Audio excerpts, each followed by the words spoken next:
ஒரு ஊரில் ஒரு பணக்காரன் இருந்தானா. அவன் ரொம்ப சகுனம் பார்ப்பானாம். அவன் ஏற்கனவே சகுனம் பார்க்குறவன்ட்ட போய் இன்னொருத்தன் என்ன செஞ்சானா, 2 காக்காவை தூங்கி எழுந்ததும் பாரு, இன்னும் உனக்கு நிறைய செல்வம் பெருகும், வியாபாரம்லாம் பெருகும் அப்படின்ட்டு சொன்னானாம்.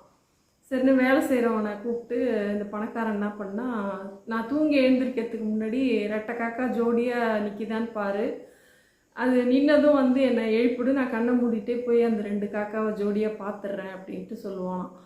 இவன் வந்து டெய்லி 2 காக்கா அந்த தோட்டத்தில் மரத்தில் உட்காந்துருக்கும்.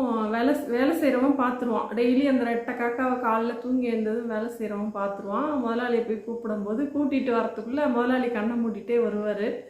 அதை போய் பார்க்கறதுக்குள்ளே ஒரு காக்கா ஓடி போயிடும். முதலாளி போய் பார்க்கும்போது ஒரு காக்கா தான் இருக்கும் அப்படின்னு சொல்லிட்டு உடனே அடிப்பார் அந்த வேலை செய்கிறவனை. ஏன்டா 2 காக்கா இருந்துச்சுன்னா தானே நான் உன்னை கூப்பிட சொன்னேன், பார்த்தா அதிர்ஷ்டம்னு சொல்லி, நீ ஒரு காக்காயை டெய்லியுமே கூப்பிட்டுட்டு போய் சொல்கிறியா என்கிட்ட அப்படின்ட்டு சொன்னதும் அவன் வேலை செய்கிறவன் சொன்னானா, முதலாளி 2 காக்காயை பார்த்துட்டு தான் உங்கள்கிட்ட நான் அடி வாங்குறேன், இதுதான் என்னோட அதிர்ஷ்டம். நீங்கள் ஒத்த காக்காயை பார்த்துட்டு டென்ஷன் ஆகி என்ன போட்டு அடிக்கிறீங்க, இதுதான் உங்களோட அதிர்ஷ்டம் அப்படின்ட்டு சொன்னானா.